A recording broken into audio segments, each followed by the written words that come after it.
नमस्कार दोस्तों, आप देख रहे हैं एचपीएस स्टडीज़ और इस वीडियो में आपके लिए 16 और 17 फरवरी का करंट अफेयर लेकर आ गए हैं। करंट अफेयर के साथ साथ स्टैटिक जीके और रिलेटेड करंट अफेयर्स का रिवीजन करते हुए चलेंगे। जो क्वेश्चंस इंपॉर्टेंट क्वेश्चंस छूटेंगे उनको आने वाली वीडियोस में हम कवर कर लेंगे। चलिए बात करते हैं लास्ट डे के क्विज की। लास्ट डे आपसे क्वेश्चन पूछा गया था, who will be the next president of Finland. तो फिनलैंड के नए प्रेसिडेंट कौन नियुक्त हुए, मतलब चुनाव जीते हैं ये, इनका नाम है अलेक्जेंडर स्टब। कौन? Alexander Stubb. आप सभी ने आंसर सही दिया था और डिटेल में दिया था। आज के पहले क्वेश्चन की बात करें। पहला क्वेश्चन है, who has been elected speaker of Bihar assembly. तो बिहार विधानसभा के नए अध्यक्ष किसे चुना गया? तो बिहार विधानसभा के अध्यक्ष के रूप में चुना गया है नंद किशोर यादव को। किसको? नंद किशोर यादव। ये बीजेपी के लीडर हैं और बीजेपी और नीतीश कुमार जिनके बीच में यहाँ पे कोलैबोरेशन हुआ, और नीतीश कुमार नवी बार यहाँ पर चीफ मिनिस्टर की शपथ ले रहे हैं और सबसे ज़्यादा बार ये शपथ ले रहे हैं। बीजेपी के सीनियर लीडर हैं नंद किशोर यादव। इनको यूनानिमसली इलेक्ट किया गया स्पीकर ऑफ बिहार असेंबली के रूप में। नीतीश कुमार चीफ मिनिस्टर और अपोजिशन के लीडर बने हैं तेजस्वी प्रसाद यादव। ठीक, अब अपॉइंटमेंट से रिलेटेड जो क्वेश्चंस बने हैं उनको रिवाइज कर लेते हैं। पहला क्वेश्चन पढ़ लिया। दूसरा, इंडियन ऑरिजिन के बैरिस्टर हैं, इनका नाम है वरुण घोष। ये पहले सीनेटर बने हैं जिन्होंने भगवत गीता की ऑस्ट्रेलियन पार्लियामेंट में शपथ ली। नवीन तहलियानी, ये सीईओ और एमडी टाटा डिजिटल, जो कि टाटा ग्रुप्स का ई कॉमर्स यूनिट है, उसके सीईओ और एमडी बने हैं। एशियन डेवलपमेंट बैंक, जिसके भारतीय ब्रांच के मियो ओका डायरेक्टर बनी है। जस्टिस रितु बहरी, ये पहली women chief justice Uttarakhand high court की बनी है। और चंपई सोरेन, ये जेएमएम पार्टी से बिलोंग करते हैं, झारखंड मुक्ति मोर्चा पार्टी से बिलोंग करते हैं और झारखंड के नए चीफ मिनिस्टर बने हैं। जस्टिस प्रसन्ना बी वराले, ये चीफ जस्टिस थे कर्नाटका हाई कोर्ट के और अब ये थर्ड एससी कम्युनिटी के सुप्रीम कोर्ट जज बने हैं। अगला question, for which project did India receive the 9th GovTech award at the World Government Summit 2024। तो विश्व सरकार शिखर सम्मेलन 2024 में भारत को किस परियोजना के लिए नवा गोवटेक पुरस्कार प्राप्त हुआ है? तो नवा गोवटेक पुरस्कार प्राप्त हुआ है भारत को आई रास्ते के लिए। आई रास्ता क्या है? तो आई रास्ता ये ट्रांसपोर्ट और हाईवेज को डेवलप करने का पूरा एक सिस्टम है जिसे यहाँ पर अवार्ड मिला। आई रास्ते का मतलब है intelligent solution for road safety through technology and engineering. Ministry of road transport और हाईवेज को गवर्नमेंट ऑफ इंडिया के इसको ये प्राप्त हुआ है। कहाँ पर प्राप्त हुआ? वर्ल्ड गवर्नमेंट समिट 2024 में। यहाँ पर अगर बात करें तो ये जो अवार्ड है AI driven government service category में प्राप्त हुआ है। एआई मतलब artificial intelligence driven government service में भारत की जो गवर्नमेंट है ये कहाँ पर ये अवार्ड प्राप्त कर पाई है? तो दुबई में वर्ल्ड गवर्नमेंट समिट 2024 ऑर्गेनाइज कराया जा रहा था, वहीं पर ये प्राप्त हुआ और इसको प्रेजेंट वहाँ के जो क्राउन प्रिंस हैं उनके द्वारा किया गया, जिनका नाम शेख हमदन प्रिंस मोहम्मद बिन राशिद अल मखतूम है। याद रखिएगा, पूछा जा सकता है। ये ई रास्ते जो कि नागपुर और तेलंगाना में इसके माध्यम से हाईवेज को डेवलप किया गया। अवार्ड से रिलेटेड जो क्वेश्चंस बने हैं उनको रिवाइज करते हैं। पहला क्वेश्चन पढ़ लिया। दूसरा, प्राइम मिनिस्टर नरेंद्र मोदी, जिन्होंने भारत रत्न के लिए 3 लोगों को और यहाँ पर सम्मानित करने की घोषणा की है। टोटल 5 लोगों को इस साल मिलेगा। किनको? पीवी नरसिम्हा राव, चौधरी चरण सिंह और MS स्वामीनाथन। हो सकता है आगे और भी नाम अनाउंस किए जाए सरकार के द्वारा, अभी तक तो 5 ही हैं। और चौथे हैं लाल कृष्ण आडवाणी और बिहार के former chief minister Karpoori Thakur हैं। तो 5 लोग, ठीक। राकेश चौरसिया और जाकिर हुसैन, इनकी एल्बम है एज वी स्पीक, जिसके लिए best contemporary instrumental album award मिला है ग्रैमी की जो अवार्ड सेरेमनी हुई थी वहाँ पर। शंकर माधवन और जाकिर हुसैन, जिनको ग्रैमी अवार्ड में best global music album category में दिस मोमेंट जो इनकी एल्बम है उसके लिए अवार्ड मिला। लाल कृष्ण आडवाणी वाला क्वेश्चन हमने पढ़ लिया।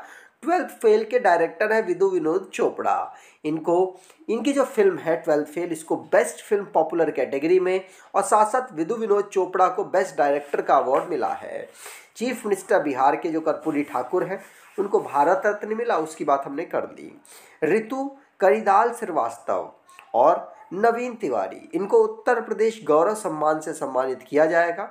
दीपा भंडारे, ये शुगर इंडस्ट्री से बिलोंग करती हैं और पहली वुमेन बनी है जिनको बेस्ट एनवायरनमेंट ऑफिसर अवार्ड प्राप्त हुआ। अगर आप कोई ई बुक परचेज करना चाहते हैं तो डिस्क्रिप्शन बॉक्स में लिंक है, वहाँ से ई बुक परचेज कर सकते हैं। अगला question, which Gulf country did Prime Minister Narendra Modi visit in February 2024? तो फरवरी 2024 में प्रधानमंत्री नरेंद्र मोदी ने किस खाड़ी देश की यात्रा की है? तो प्रधानमंत्री मोदी ने ये यूनाइटेड अरब एमिरेट्स की यहाँ पर यात्रा की और उसके बाद वो कतर भी जाएंगे। कतर वही देश है जिसने 8 फॉर्मर नौसैनिक जो ऑफिसर्स थे उनको पहले डेथ सेंटेंस सुनाया, उसके बाद उनको उससे बरी किया और फिर फाइनली रिलीज कर दिया। तो वहाँ पर भी भारत के प्रधानमंत्री जाएंगे और यूनाइटेड अरब एमिरेट्स में भी यहाँ पर गए हुए हैं। यूएई, जो गल्फ़ कंट्रीज़ हैं, गल्फ़ देशों में अगर बात की जाए तो सबसे ज़्यादा एक्सपोर्ट भारत यूएई में ही करता है, ध्यान रखिएगा। और उसके बाद सऊदी अरब में, फिर ओमान, फिर इराक और फिर कुवैत में होता है। जब से मोदी सरकार आई है यूएई के साथ भारत के जो रिलेशंस हैं लगातार बेहतर हुए भी हैं, ध्यान रखिएगा। 2014 ये 7वीं विजिट है 2014 के बाद से 2024 में जो अब कर रहे हैं भारत के प्रधानमंत्री। यूएई जिसकी कैपिटल अबू धाबी है, president Mohammed bin Zayed Al Nahyan यहाँ के प्रेसिडेंट हैं। अगला question, Bihar chief minister Nitish Kumar won the floor test confidence vote जिसे हम कहते हैं in February 2024, what is this? तो बिहार के मुख्यमंत्री नीतीश कुमार ने फरवरी 2024 में फ्लोर टेस्ट जिसे विश्वास मत कहते हैं जीत लिया। तो जो उसे क्या ये है क्या? तो government has majority of MLA in the house, विधानसभा। तो विधानसभा में ये जो मेजोरिटी टेस्ट हुआ उसमें यहाँ पर इनको जीत मिली है, तो यही है ये। तो MLA जिनकी मेजोरिटी के साथ यहाँ पर नीतीश कुमार जी फ्लोर टेस्ट यहाँ पर जीत चुके हैं और 9वीं बार यहाँ पर शपथ ले चुके हैं किसकी? चीफ मिनिस्टर की। इस बार जो नीतीश कुमार की पार्टी है JDU, उसने NDA के साथ BJP जिसको आप कह सकते हैं इनके साथ कोलैबोरेशन किया। कोलैबोरेशन करके यहाँ पर 9वीं बार इन्होंने शपथ ली है और जो तेजस्वी यादव हैं वो यहाँ पर अपोजिशन के लीडर चुने गए हैं। अगला question, in view of the farmers movement which state और union territory banned public meeting for a month? तो किसान आंदोलन के मद्देनज़र किस राज्य केंद्र शासित प्रदेश ने सार्वजनिक सभाओं पर 1 महीने के लिए प्रतिबंध लगा दिया है? तो 1 महीने के लिए प्रतिबंध दिल्ली में लगाया गया है, ध्यान रखिएगा। तो दिल्ली में 1 महीने तक कोई सभा नहीं होगी, इसके लिए प्रतिबंध दिल्ली पुलिस ने लगाया है जिससे कि सोशल अनरेस्ट और वायलेंस का जो खतरा है इसको टाला जा सके। फार्मर्स अभी आंदोलन कर रहे हैं, इसमें इनकी मांग क्या है? तो आपने कई जगह पढ़ा, लेकिन मैं आपको बता दूं MSP चाहती है सभी क्रॉप्स में। अभी कुछ क्रॉप्स जैसे शुगर, हमारी वीट और चावल, इनमें अभी तक MSP मिल रहा है। ये सभी प्लांट्स में, सभी जो क्रॉप्स हैं उनमें चाहती है। स्वामीनाथन जो कमीशन है उसके माध्यम से उन्होंने जो प्राइस तय किया था उसके हिसाब से MSP तय होना चाहिए। मतलब जितनी लागत प्लस 50% और एक्स्ट्रा मिलना चाहिए, इस प्रकार से तय हो एमएसपी, ये मांग है। साथ साथ जो डेबिट में है और जो फार्मर है उनको पेंशन प्रोवाइड कराई जाए, और साथ साथ लैंड एक्विजिशन एक्ट को यहाँ पर इम्प्लीमेंट किया जाए और दोबारा से उसमें संशोधन किया जाए। लखीमपुरी केस जो हुआ था उसमें आपने देखा होगा कि जो स्टेट होम मिनिस्टर है यूनियन में, वह उनके पुत्र ने वहाँ पर शायद गाड़ी चला रहे थे और कहा जा रहा है कि उनके पुत्र ही वहाँ बैठे हुए थे और उन्होंने गाड़ी उन पर किसानों पर चढ़ा दी, और उस पर यहाँ पर न्याय चाहिए और फ्री ट्रेड एग्रीमेंट को रोकना है, और साथ साथ इलेक्ट्रिसिटी अमेंडमेंट बिल 2020 को चेंज करना है जिससे कि किसानों को मुफ्त में बिजली मिल सके, और 200 दिन का जो मनरेगा के माध्यम से 100 दिन का जो रोजगार मिलता है उसे 200 दिन का किया जाए, और 700 रुपये वेज डेली का रखा जाए। ये सारी मांग है, इसकी वजह से किसान आंदोलन कर रहे हैं। अगला question, Indian hammer thrower Rachna Kumari has been banned for how many year for doping. तो भारतीय हैमर थ्रोअर रचना कुमारी पर डोपिंग के आरोप में कितने साल का प्रतिबंध लगाया गया? तो रचना कुमारी पर यहाँ पर 12 साल का प्रतिबंध लगाया गया। डोपिंग का यहाँ पर केस माना गया और इनके ब्लड में ऐसे तत्व पाए गए जो नहीं पाए जाने चाहिए थे, इसलिए रचना कुमारी को यहाँ पर नाडा नेशनल एंटी डोपिंग एजेंसी के द्वारा इनको 12 साल का यहाँ पर बैन लगाया गया। और दूसरे निर्मला सोरेन है, इनको भी एंटी डोपिंग रूल के अकॉर्डिंग वायलेट पाया गया और इनको भी यहाँ पर बैन किया गया है। अगला question, which Indian actress got the responsibility of becoming a presenter at the BAFTA award ceremony. तो बाफ्टा पुरस्कार समारोह में प्रस्तुतकर्ता बनने की जिम्मेदारी किस भारतीय अभिनेत्री को मिली है? तो ये मिली है दीपिका पादुकोण को। ध्यान रखिएगा, बाफ्टा में ये अब यहाँ पर प्रेजेंट करेंगे अवार्ड को और इनको ये जिम्मेदारी मिली है। बाफ्टा को लंदन में ऑर्गेनाइज कराया जाएगा, वहाँ पर ये अवार्ड को प्रेजेंट करेंगी।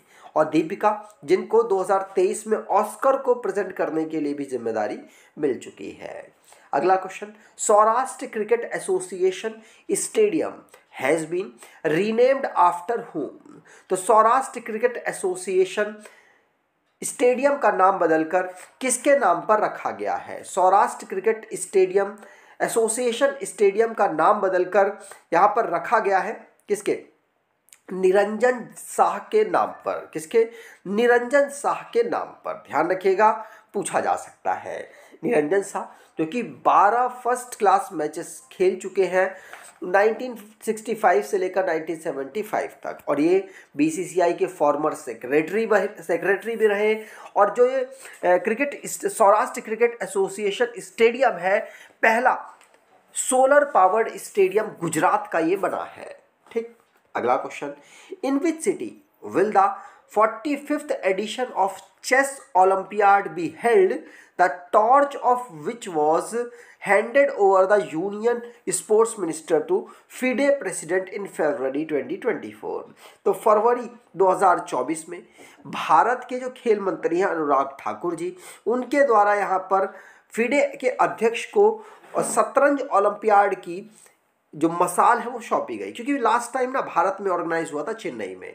तो अब जो 45वें नंबर का होगा वो कहाँ होगा? तो 45वें नंबर का बुडापेस्ट हंगरी में होगा। इसीलिए भारत के जो इस समय पर खेल मंत्री हैं अनुराग ठाकुर जी, उन्होंने फिडे के जो प्रेसिडेंट हैं उनको यहाँ पर मसाल सौंप दी है। चेस का जो ओलंपियाड होगा वो 45th नंबर का होगा, सितंबर में ऑर्गेनाइज कराया जाएगा, बुडापेस्ट हंगरी में होगा। प्रेसिडेंट जो फिडे है, फिडे का मतलब इंटरनेशनल चेस फेडरेशन, और प्रेसिडेंट कौन है इनके? आर्केडी वोरकोविच, ये प्रेसिडेंट है। 44वें नंबर का भारत में हुआ था, इसलिए भारत ने टॉर्च इस बार सौंपी है। ठीक, आगे बात करें। अगला क्वेश्चन, व्हेन इज वर्ल्ड यूनानी डे सेलिब्रेटेड? तो विश्व यूनानी दिवस कब मनाया जाता है? तो विश्व यूनानी दिवस हम 11 फरवरी को ऑब्जर्व करते हैं। 11 फरवरी को विश्व यूनानी दिवस हम ऑब्जर्व करते हैं। ये एक तरीके की पद्धति है जिसके जिस तरीके से आप होम्योपैथी सुनते होंगे, आप आयुर्वेदा सुनते होंगे, उसी प्रकार से ये एक प्रकार की चिकित्सा की पद्धति है और उसका डे हम 11 फरवरी को ऑब्जर्व करते हैं इसको प्रमोट करने के लिए। इसकी theme one earth one health रखी गई है। ये ग्रीक मेडिसिन का पूरा एक सिस्टम है और जो कि वन अर्थ वन हेल्थ इस बार की थीम के माध्यम से इसे प्रमोट किया जाएगा। यहाँ पर जो आयुष मिनिस्टर है सर्बानंद सोनोवाल, इनके द्वारा इसको ऑब्जर्व किया जाता है। और 11 फरवरी को ही क्यों ऑब्जर्व किया जाता है? क्योंकि ग्रीक स्कॉलर थे जो कि मोहम्मद अजमल खान, हकीम अजमल खान इनको कहा जाता था, उन्हीं की बर्थ एनिवर्सरी पर इसे ऑब्जर्व किया जाता है। लास्ट डे के करंट अफेयर्स को रिवाइज करें तो फीफा एजुकेशन मिनिस्टर के साथ एग्रीमेंट साइन अप कर चुका है जिससे कि भारत में फुटबॉल को प्रमोट किया जा सके। अलेक्जेंडर स्टब अगले प्रेसिडेंट बन गए हैं फिनलैंड के। नरेंद्र मोदी पीएम सूर्य घर मुफ्त बिजली योजना को लॉन्च कर चुके हैं जिसके माध्यम से 300 यूनिट बिजली मुफ्त मिलेगी। देहरादून इंडिया का पहला चीफ ऑफ डिफेंस स्टाफ जो लेट विपिन रावत जी हैं, उनका यहाँ पर स्टैचू अनवील किया गया। और 93 यहाँ पर भारत को रैंक मिली है, किसमें? करप्शन परसेप्शन इंडेक्स में। पहले पर डेनमार्क था और सबसे आखिरी 180 रैंक पर सोमालिया था। क्रिकेट में दत्तजियो कृष्णराव गायकवाड़ जुड़े हुए थे और अभी रिसेंटली में ये पास अवे हो चुके हैं। तेलंगाना में कंवर टाइगर रिजर्व है जो अभी रिसेंटली में न्यूज़ में रहा। उत्तराखंड का नजूल लैंड जहाँ पर वायलेंस की वजह से चर्चाओं में रहा था।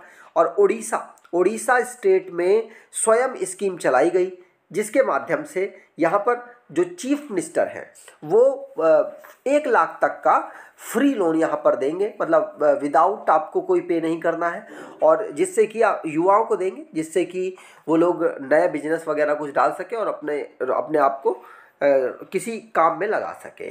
12 दिसंबर को नेशनल प्रोडक्टिविटी डे हम ऑब्जर्व करते हैं। आज के क्विज की बात करें तो who has been elected speaker of Bihar assembly, तो बिहार विधानसभा का अध्यक्ष किसे चुना गया? कमेंट बॉक्स में डिटेल में आंसर दीजिएगा।